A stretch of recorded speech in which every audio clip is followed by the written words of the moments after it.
Jadi kalau anak susuan ini menikah, kembali ya, lalu dia punya anak, kita sebagai bapak susuannya, atau istri kita sebagai mama susuannya, tidak batal kepada anak susuan kita ini dan kepada cucu susuan kita ini. Bukan menjadi mahram. Tapi kepada suaminya si anak ini bukan mahram. Artinya bukan mantu. Artinya mantunya itu bukan mantu mahram. Tidak ada mantu susuan, tidak ada. Artinya batal ya batal gitu. Mudah dipaham kira-kira ya. Mungkin agak memusingkan ya. Tapi ala kulli seperti itu. Hanya garis ke bawah saja. Anak susuan ini dia juga punya bapak, punya mama. Kita sebagai orang tua susuannya, apabila bertemu dengan orang tua asli si anak ini, itu tidak ada darah, tidak ada sangkutan nasab. Alias dengan orang tuanya asli ini ya kita tetap batal. Umpama anak susuannya ini punya bapak, punya mama, yang dia juga punya anak. Alias anak susuan ini dia punya saudara. Kita sebagai orang tua susuannya batal atau bukan menjadi mahram kepada saudara anak susuan kita ini. Kesimpulannya ya, kita sebagai orang tua susuannya hanya menjadi mahram kepada anak ini saja dan kepada anak keturunannya, garis lurus ke bawah. Garis kurus ke bawah. Tapi anak ini kepada kita sebagai bapak dan ibu susuannya, dia menjadi mahram kepada kita dari 7 orang. Kita sebagai bapak susuannya, kita punya anak ya, sebagai saudara susuannya, kemudian keponakan itu ada 2 ya. Keponakan dari anak kita yang laki-laki, keponakan dari anak kita yang perempuan. Susuan semua tuh. Kita punya saudara paman sesusu ya. Paman sesusu, begitu juga dari pihak ibu ada paman sesusu. Intinya itu ada 7 orang. Artinya ini anak kayak anak kita. Anak kita tidak boleh menikah dengannya. Kalau bersentuhan kita tidak batal. Cuman yang tidak boleh adalah satu, tidak saling mewarisi, dan yang kedua adalah tidak bisa menjadi wali nikah. Mudah dipaham ya kira-kira? Belum isyraq lagi? Baik, kita tambahkan lagi ya. Bab terakhir. Hadhanah. Apa itu hadhanah? Hak mendidik dan merawat anak.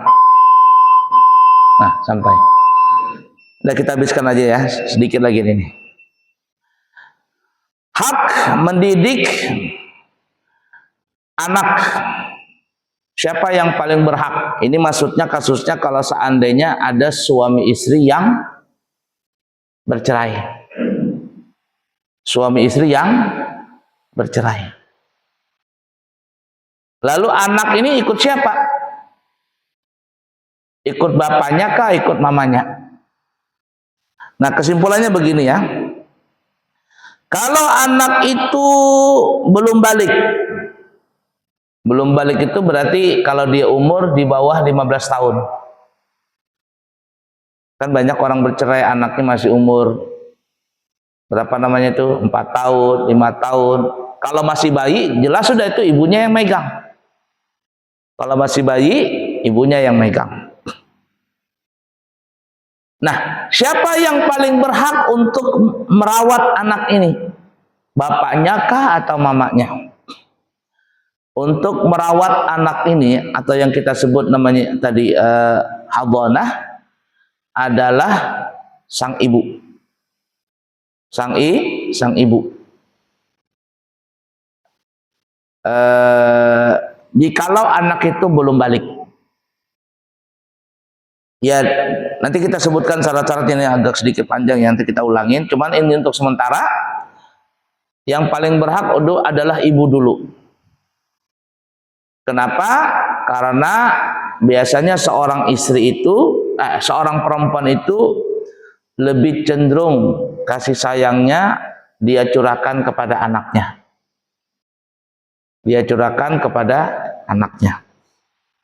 Ketimbang kita bapak-bapak ini ya, kepada bapak-bapak ini. Karena kita terkadang kalau sudah kerja agak lupa dengan anak. Nah,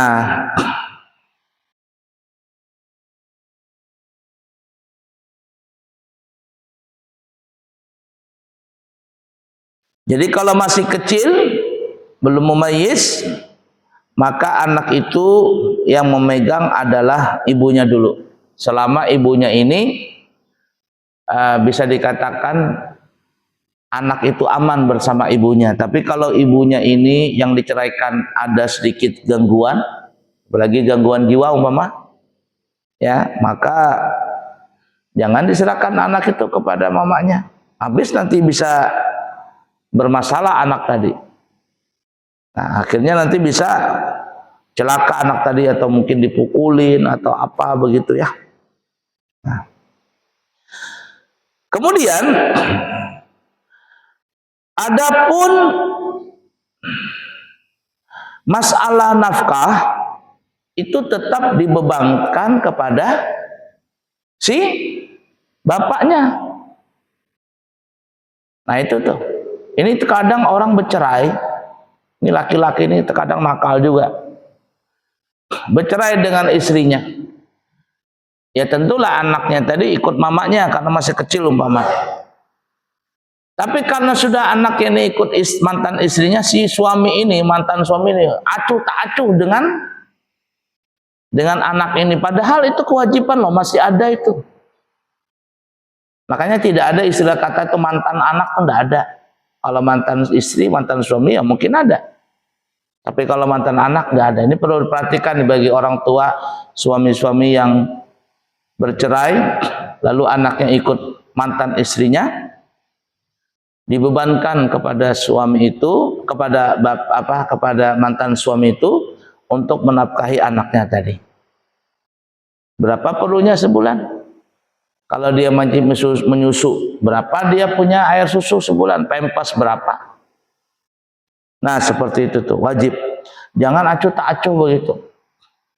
Acuh tak acuh. Dan ini biasanya nanti di persidangan dibicarakan kesepakatan berapa itu.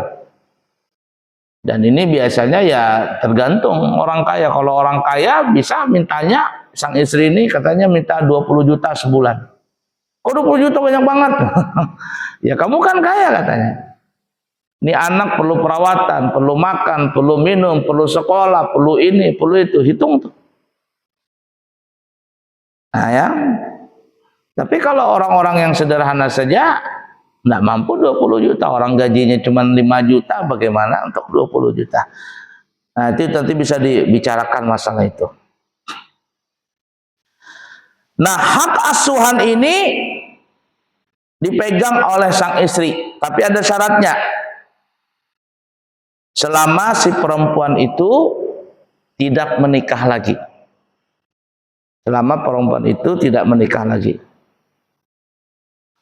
Nah, sebagaimana disebutkan di dalam hadis riwayat Abu Daud dan Imam Hakim, ada seorang perempuan datang mengadukan masalahnya kepada Nabi kita Muhammad SAW. Lalu dia berkata, ya Rasulullah, kata perempuan ini, aku telah diceraikan oleh suamiku. Dan anak aku ini diberikan, artinya dibebankan kepadaku. Diberikan kepadaku. Bagaimana ya Rasul bahasa kitanya? Jadi kata Nabi, anti ahaqqu bihi ma lam tankihi. Engkau lebih berhak untuk memelihara anak ini selama engkau tidak menikah. Tapi kalau sudah menikah, ibunya janda dia. Dapat 3 bulan atau selesai iddahnya dapat suami baru. Nah, maka nanti ditimbang-timbang lagi, artinya hak asuh ini sudah hilang. Nah, suaminya kalau ingin mengambil anak tadi boleh, ya, tetapi dengan izin pengadilan dan seterusnya. Ya, seperti itu. Jadi itu dulu syarat pertama ya. Nanti kita sambung lagi. Ini agak sedikit panjang pembahasannya, dan terutama masalah anak nanti, masalah anak ini. Insya Allah nanti kita bahas lagi ya. Kita sambung di pertemuan akan datang. Baik, kiranya cukup sekian dulu. Semoga bermanfaat. Subhanakallahumma wa bihamdika asyhadu an la ilaha illa anta astaghfiruka wa atubu ilaihi wa akhiru kalam. Wassalamualaikum warahmatullahi wabarakatuh.